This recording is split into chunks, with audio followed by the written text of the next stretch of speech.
사랑하는 성도 여러분, 한 주간 잘 지내셨습니까? 오늘도 여러분이 함께 이곳에서 예배 드리는 것을 생각하며 설교합니다. 우리 교우들은 늘 같은 자리에 앉으시니 여러분 한 분 한 분의 얼굴을 떠올리며 말씀을 전하려 합니다. 사순절 기간입니다. 우리를 위해 십자가의 고난을 받으신 주님을 마음에 새기는 믿음이 되었으면 좋겠습니다. 지금 우리는 참 어려운 현실 속에 있습니다. 정신적으로, 경제적으로 여러 가지 힘든 것이 사실입니다. 그러나 예수님의 십자가의 고난에 비하면 우리는 그래도 참고 견딜만 합니다. 우리를 위해 십자가의 고난을 받으신 주님의 그 사랑을 우리 모두의 가슴에 새기고 한 번도 경험하지 못한 이 고난을 믿음 가운데 이겨내는 주의 백성들 되시기 바랍니다. 한국교회는 위기 아닌 위기 속에 있습니다. 참 신앙이 무엇인가 하는 겁니다.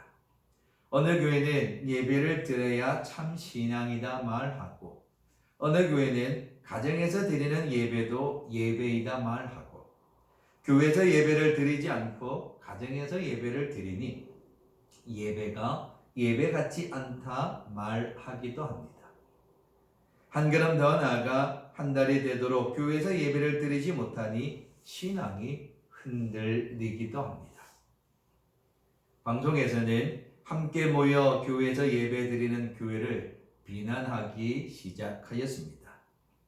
그 표현 중에 하나가 교회가 예배를 드리는 것은 헌금 때문이라고 비난합니다.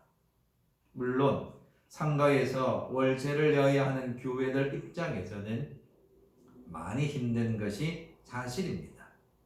그러나 그것은 부수적인 것이지 본질이 아닙니다. 그런데 세상은 이때 교회를 흔들기 위해서 부수적인 문제로 교회를 공격하고 있습니다. 이러한 사회적 현상을 보며 저는 고민을 하였습니다. 참 신앙이 무엇인가? 한 달 동안 교회에서 예배를 드리지 않는다고 해서 신앙이 사라지고 한 달 뒤에 교회에서 예배를 드리러 오라 하였더니 귀찮고 힘들어 교회 가기 싫다고 한다면 그 신앙이 참 신앙인가 하는 고민을 하게 되었던 겁니다. 몇 주 동안 예배를 드리지 않음으로 인해 오히려 교회의 소중함과 예배의 소중함을 더 깨닫게 되고 사모하게 되었다는 이야기도 들을 수 있었습니다. 오늘 이 아침 가정에서 예배드리는 성도 여러분, 여러분의 신앙은 어떠하십니까? 신앙을 어떤 기준으로 평가한다는 것이 어렵지만 단순하게 표현하기를 몇 주 쉬는 동안 신앙이 떨어지셨습니까? 아니면 오히려 사모하는 마음이 더 생기셨습니까? 성도들마다 차이는 있을 겁니다. 참된 신앙은 이러한 고난 속에서 더욱 빛이 나는 것 아닐까요? 코로나 바이러스로 인하여 많은 사회적 현상 가운데 서로 대면하려 하지 않는 것입니다. 서로 부딪히게 되면 전염될까 하여 염려함으로 대면하지 않습니다. 그로 인해 배달 서비스가 대행 서비스가 많이 이루어진다 합니다.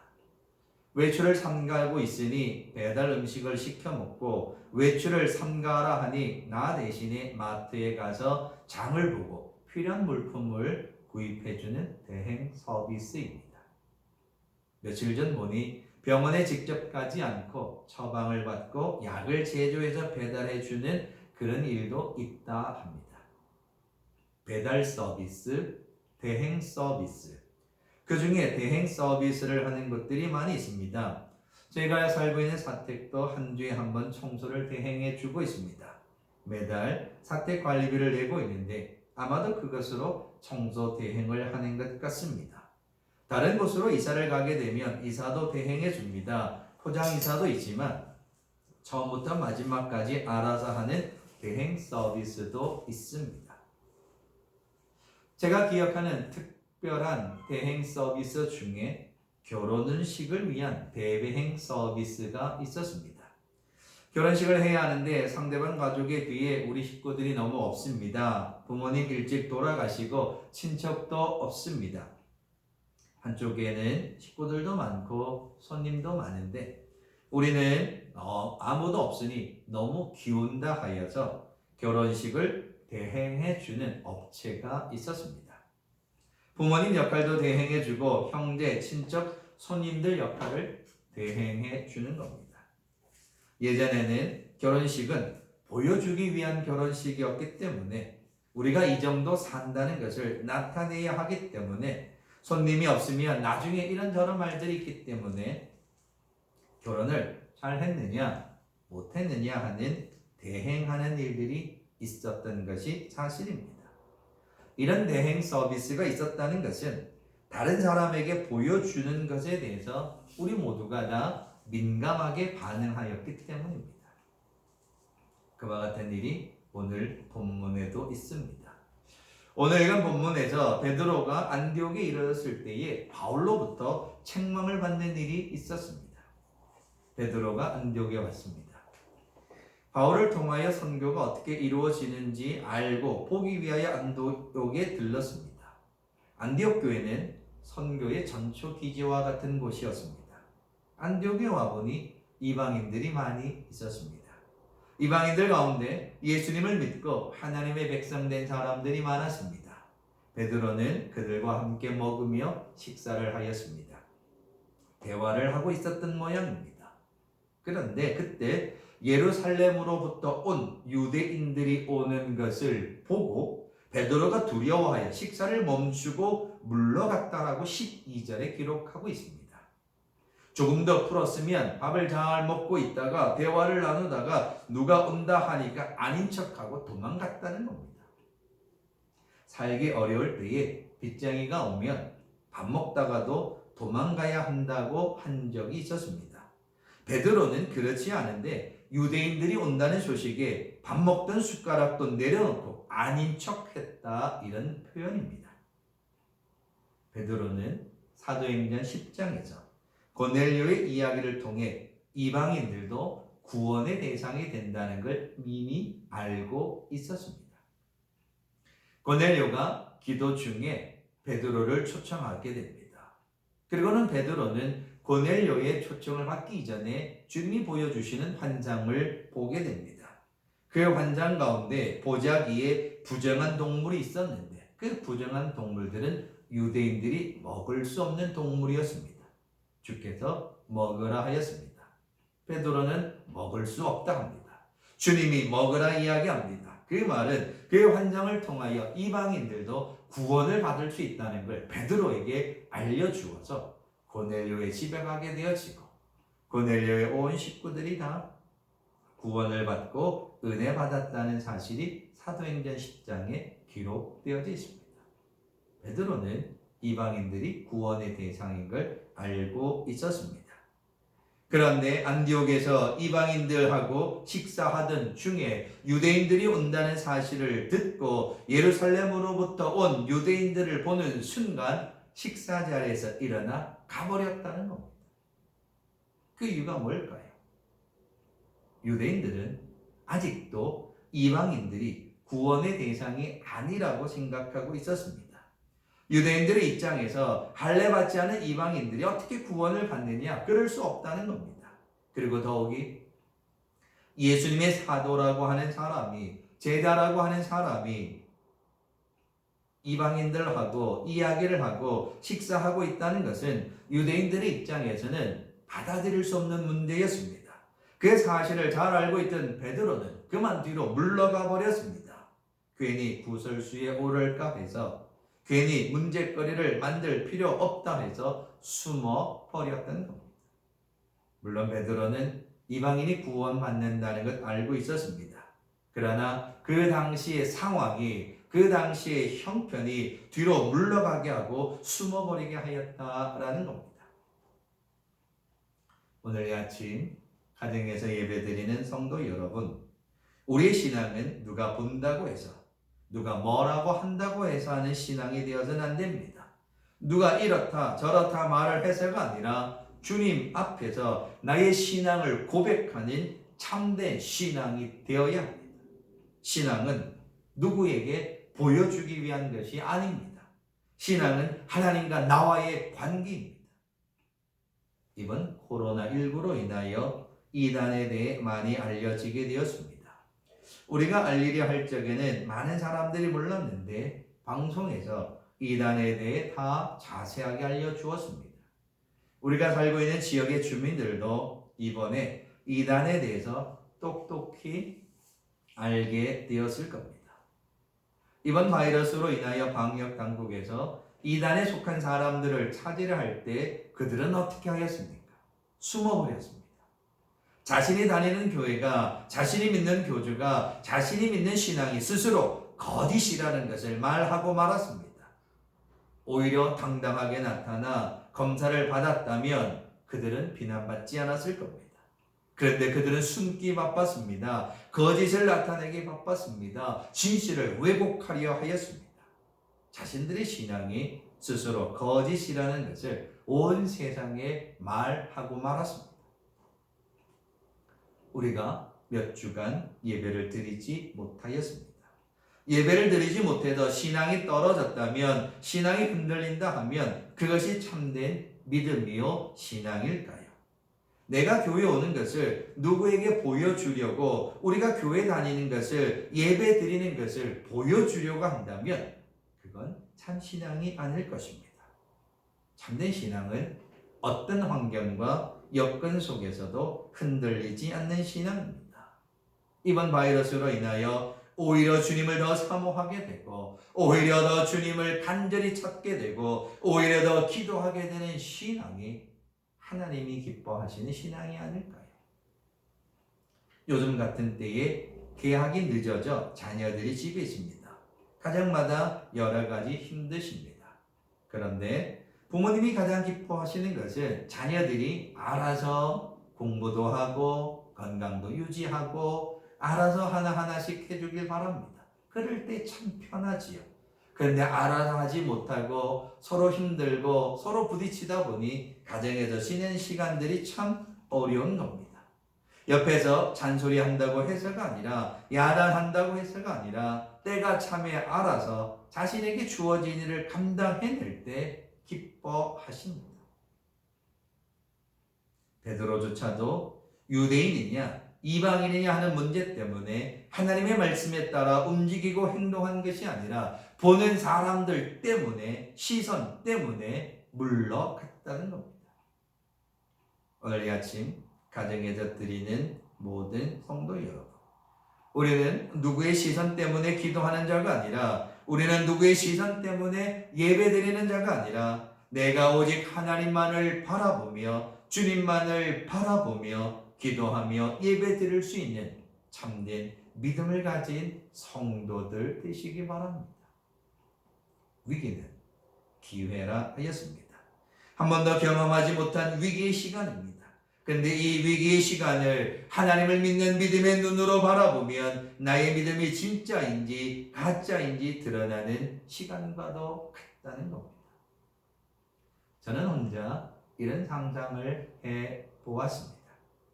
바이러스 때문에, 건강 때문에, 형편 때문에, 사정 때문에 이런저런 이유로 인하여 주일 아침에 예배드리지 못하고 내가 하나님을 만나 예배하지 못하니 누가 나 대신에 예배 드려주고, 누가 나 대신에 기도하라고 하고, 누가 나 대신에 찬송하고, 누가 나 대신에 헌신하고 봉사하고 있으면 마지막에 천국 가는 사람은 누구일까요? 내가 아닙니다. 주일 아침마다 나 대신에 가서 기도하고 예배하고 찬송한 그 사람이 은혜 받고 성령 받고 천국 백성 되는 겁니다. 보내기는 내가 하였지만 그가 가서 하나님을 만나고 주님을 만남으로 인해 그의 인생이 달라지는 겁니다. 그래서 이렇게 표현하고 싶습니다. 신앙은 대행이 없습니다. 신앙은 누가 대신해 주는 것이 아닙니다.